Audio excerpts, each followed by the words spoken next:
c'est pas la quantité qui va être importante. C'est ton cœur qui soit disposé à le recevoir.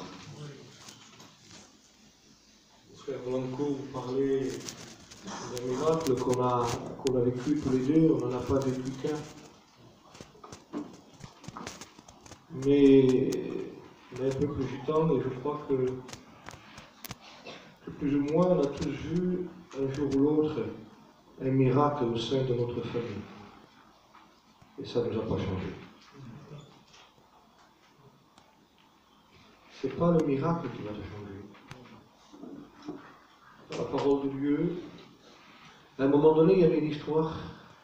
Il y avait deux hommes. Un riche et un dénommé Lazare, un pauvre. La Bible dit que les deux vont mourir. Ils vont partir dans le séjour des morts.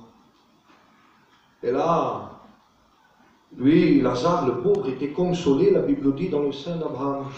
Tandis que le riche, lui, était dans un lieu de tourment.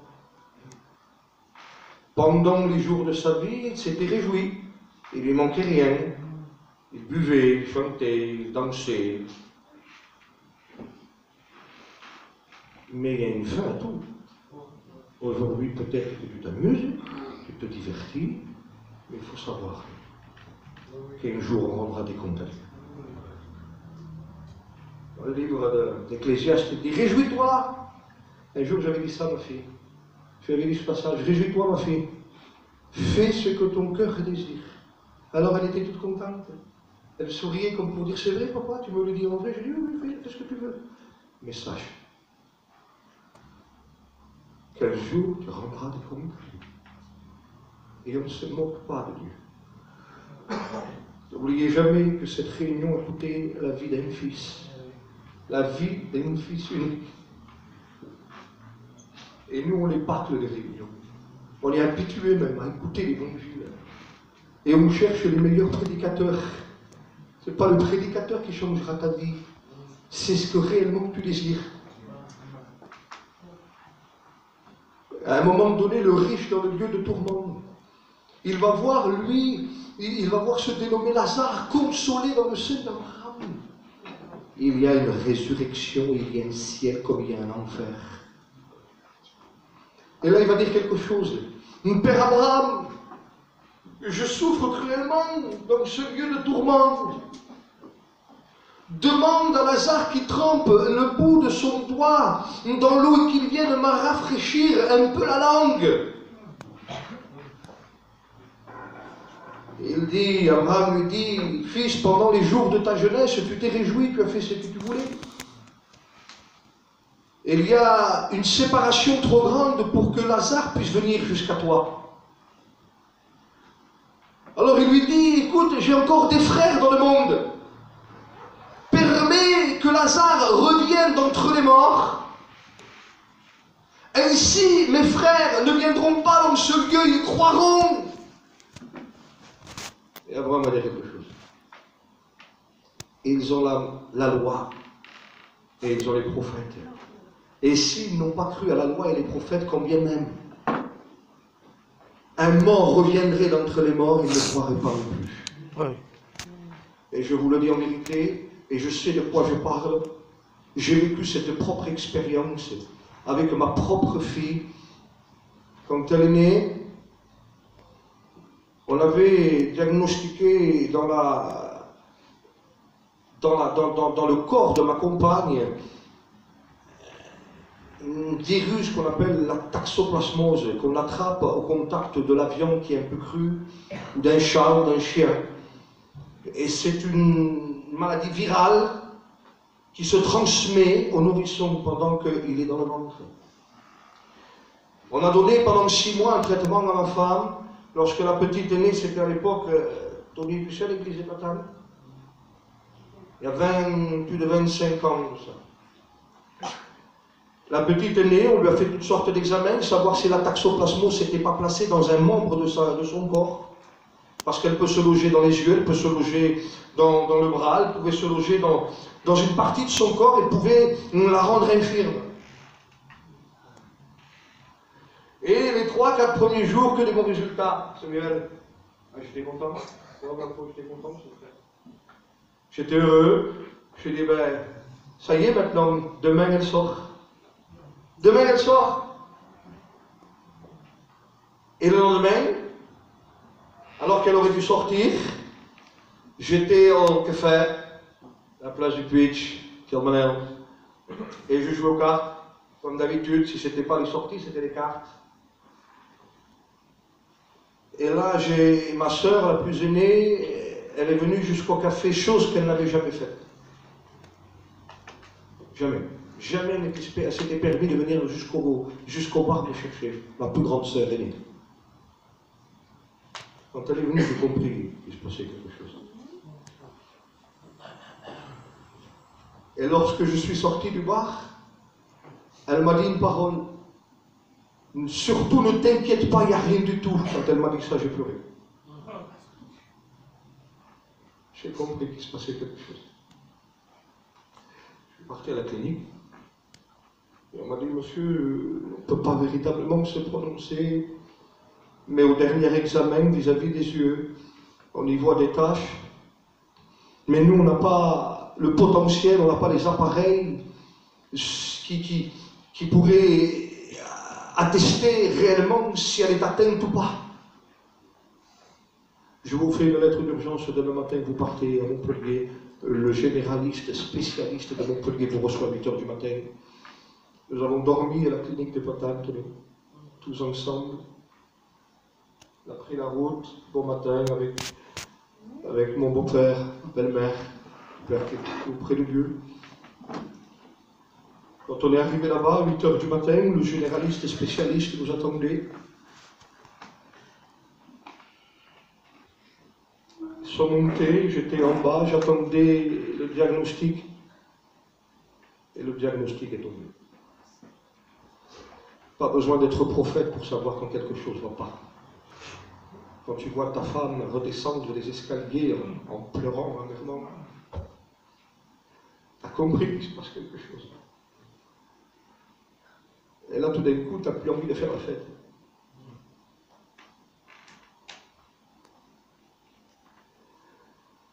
Le généraliste spécialiste est prononcé. Elle a dit, cette petite est atteinte. Il y a de fortes probabilités qu'elle demeure aveugle. Quand la nouvelle tombe, je me souviendrai toute ma vie, on a dit, vous allez rester 48 heures, 2 jours. Et nous allons faire toutes sortes d'examens et nous allons ausculter la petite. Et on va essayer de trouver un traitement qui pourrait lui venir en aide. Mais on ne vous garantit rien, il n'y a rien de sûr. À cette époque-là, le prénom de ma fille était un prénom très rare, elle avait 26 ans, Maëva. Un prénom qui n'était pas courant. Et là, il y avait la pédiatrie, et dans les chambres de la pédiatrie, à chaque porte de chambre, Samuel, il y avait des prénoms de garçons et des prénoms de jeunes filles. Ils l'ont fait rentrer dans une chambre, je m'en souviendrai toute ma vie. La chambre, sur la porte, était écrit son prénom, Maëva.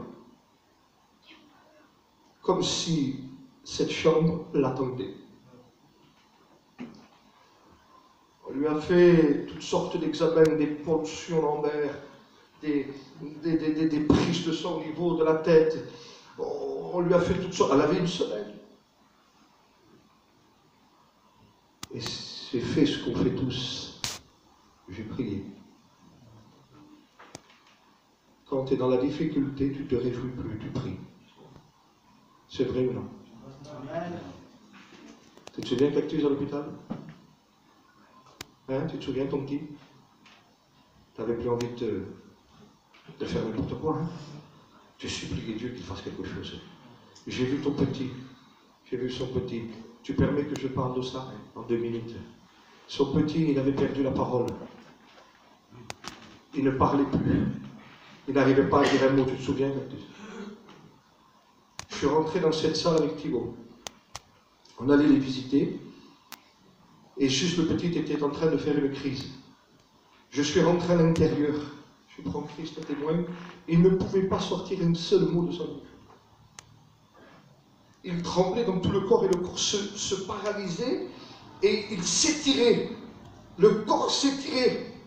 Et il était comme ça. Il ne pouvait pas parler. Il me parlait avec les yeux. Il suait comme ça. Son drap était, je dirais, mouillé de sueur. J'ai prié pendant plus de 20 minutes. C'est ça. Quand on est reparti, le Seigneur l'avait béni. Amen. Il est où ton petit aujourd'hui? Il est avec Jésus. Il est avec Jésus, il suit Jésus, il est là dans la réunion. Tu es là, fils, et il est là. Tu te souviens de ça? Est-ce que tu as donné ton cœur à Jésus par la suite? Non. Cactus, tu as donné ton cœur à Jésus? Non.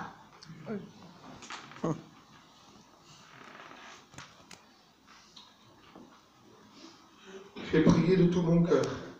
Et voilà ce que j'ai dit à Dieu. Seigneur, si tu l'as guéri, ma fille, je te jure devant Dieu que je me donne à toi. Et croyez-moi qu'on est sincère dans ces moments-là. On ne joue pas. On ne joue pas, fils. J'ai supplié Dieu toute la journée.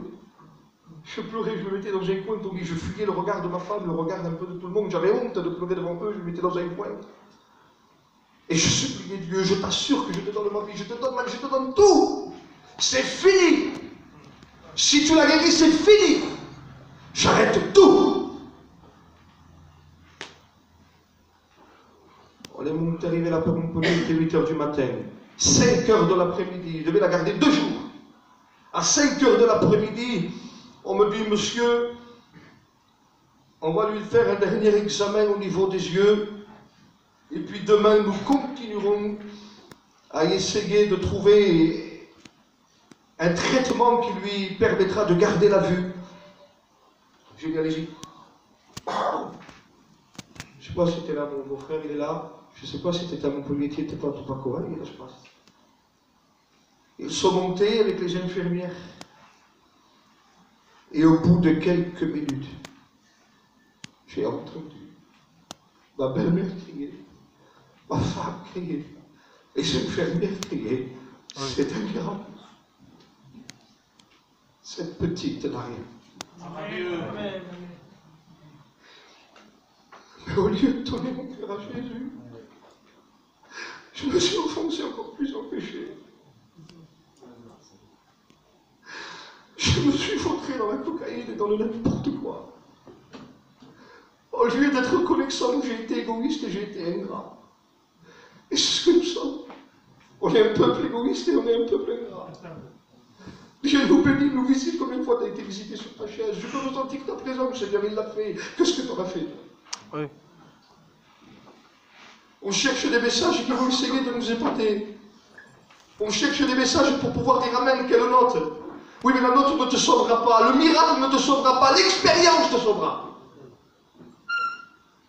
Les temps ont passé. Je me suis enfoncé davantage dans la drogue, dans l'alcool, sans limite. C'est pour ça qu'il y a quelques petits ou quelques hommes qui se disent tellement captifs que Dieu ne peut rien pour eux. Faux! C'est parce que tu n'en veux pas. Parce qu'il n'y a rien qui résiste à mon Sauveur. Amen. Absolument rien. Christ est tout-puissant. Christ est ressuscité. Amen. Christ est là ce soir. Tu ne le vois pas. Mais je sais qu'il est là. Amen. Amen. Le temps est passé. Et je l'ai rencontré.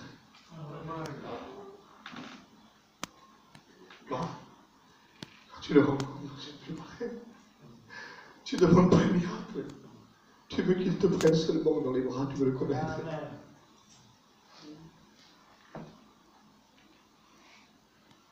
Si ce soir, tu veux le rencontrer, il a tout mis en œuvre pour que cela soit possible.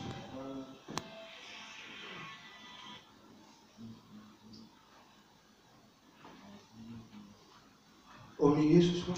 Amen. Vous avez vu ce calme? C'est un calme de l'esprit. Amen. Nous, des fois, on pense que Dieu est dans la... On veut du bruit. D'accord, il y a eu une chambre haute, Samuel, on ne peut pas dire que non, son frère. Il y a eu une chambre haute, mais il y a eu une grotte. La grotte d'Élie. Et dans la grotte d'Élie, lorsqu'il va y rentrer, la Bible dit qu'il y eut un tremblement de terre. Tu dis un tremblement de terre quand même? Et la Bible dit que Dieu n'y était pas. Il y eut un vent impétueux. Et la Bible dit Dieu n'y était pas. Non. Il y eut un feu qui descendait. Tu dis certainement Dieu est là. La Bible dit et Dieu n'était pas non plus là.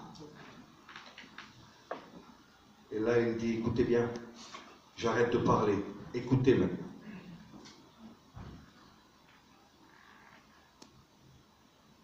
Il y eut un bruit de silence. Et Dieu était là. Il faut arrêter avec ces réunions extraordinaires, superficielles, artificielles, ça suffit. On a besoin du Maître. Jésus n'a pas besoin de faire du bruit. Il n'a pas besoin. Il cherche un cœur qui se laissera trouver. Et il sonde ton cœur, il n'a pas besoin de bruit. Et quand il voit un cœur disposé, il rentre et il s'installe. Il ne veut pas quitter